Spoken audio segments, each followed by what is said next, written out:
first vehicle that comes the other way is a semi-truck.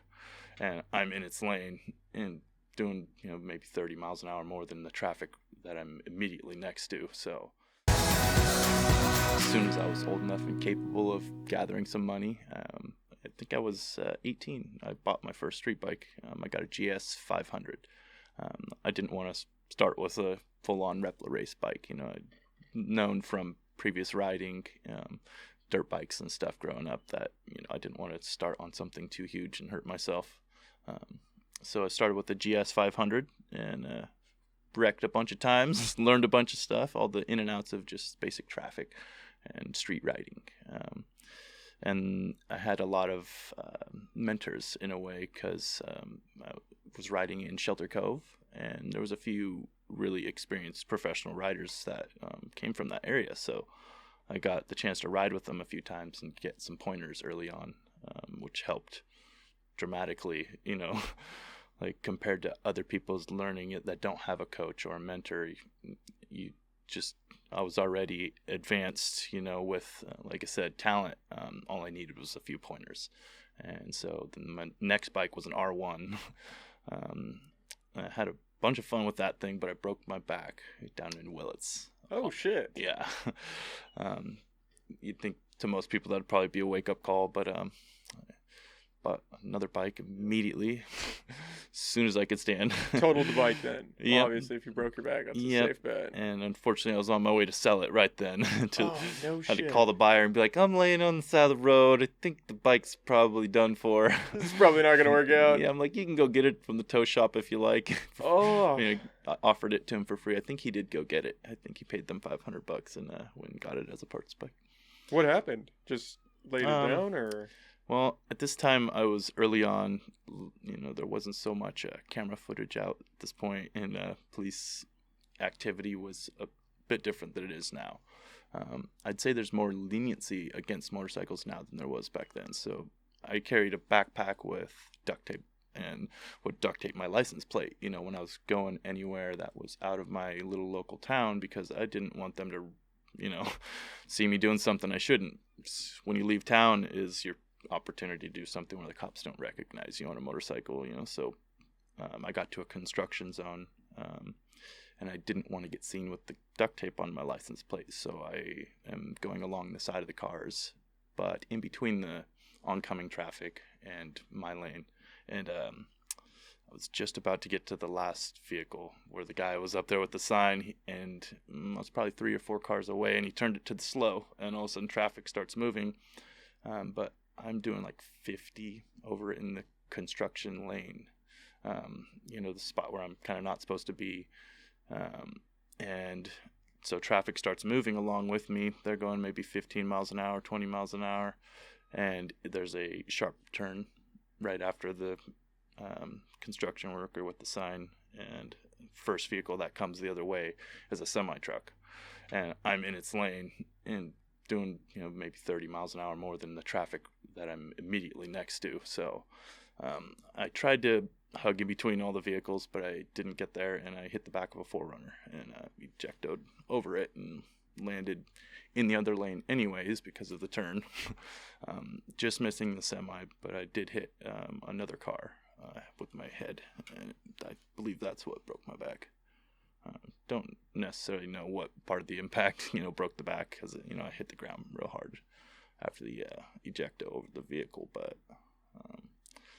sounds real bad, but to be honest, I was going to say, it doesn't sound good. I felt like I could stand right up. I just didn't want to because I didn't know how bad my injuries were, Did you try to get up? No, you stayed right No, there. I was, in fact, when I landed off the bike, I tried to hug into a fetal position out of some sort of instinct. I was skipping down the road, and I was on my side, and the bumper and front tire of I think it was a little Honda Civic or something, hit my helmet, and it spun my feet under the rear wheels.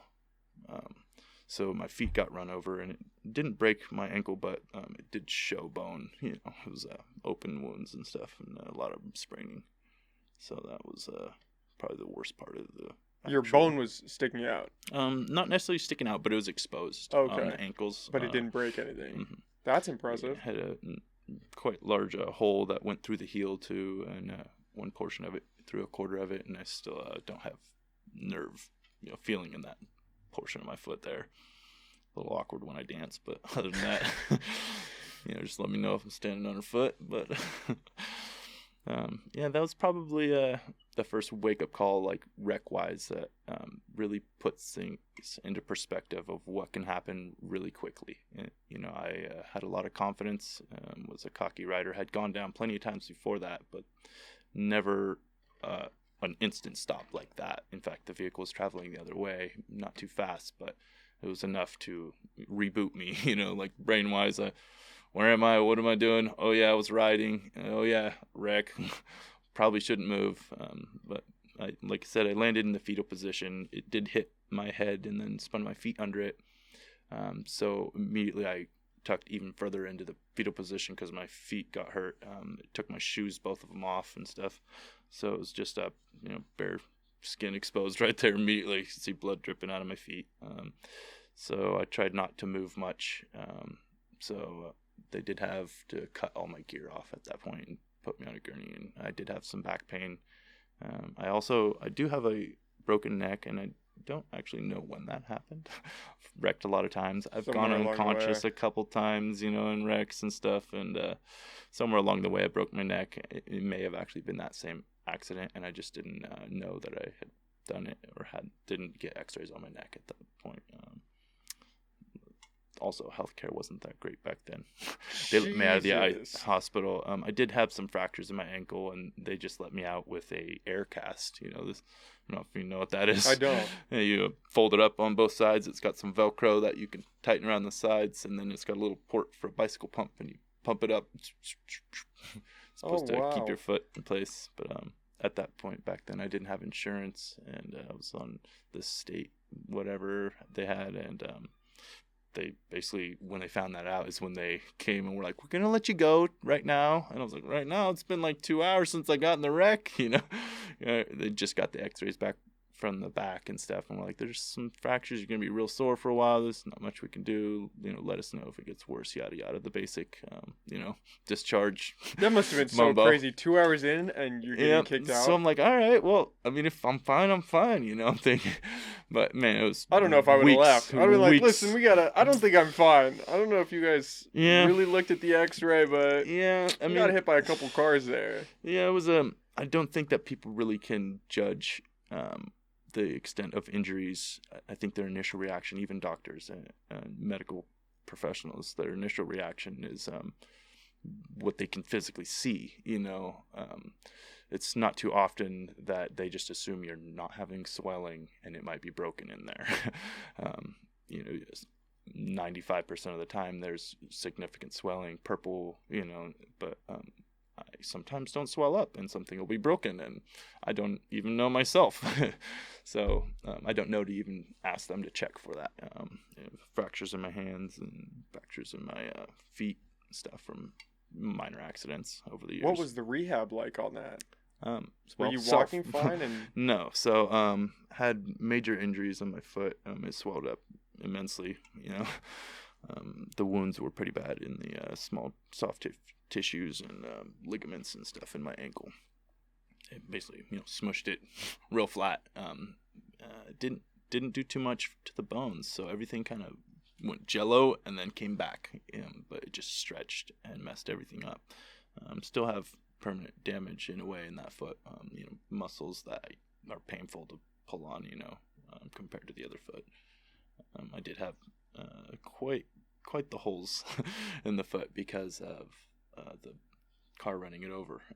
It just smushed it, and there was some gravel in that spot in the road because it was a construction zone. So some of the gravel actually got shoved all the way through my foot because of how flat it got. So there's holes all the way through it, in some spots. That's why there's the damage in the heel. So what a crazy. I mean, as if the crash wasn't bad enough to hit a car and then have another car hit you. And to get spun, I mean, what if the car went over your, I don't know what your helmet was rated, but if it went over your helmet, that's... that was the first thing I noticed after the wreck was my bike had landed on its wheels again, and I watched it roll up 20 feet or so on the road, get a little squirrely as it slowed down, and fall off a massive hill about 200 feet. And and then I saw my visor to my helmet come fluttering out of the ground like some kind of leaf. And I realized, wow, my head got banged pretty hard if that's my visor, my windscreen. And I realized I probably shouldn't move. I was like, wow, that was a ricochet effect, bounced me around quite a bit. And you kind of go into an instant shock, so you don't really remember what happened right away, all the stuff. So, probably best not to move, like I said, during situations like that.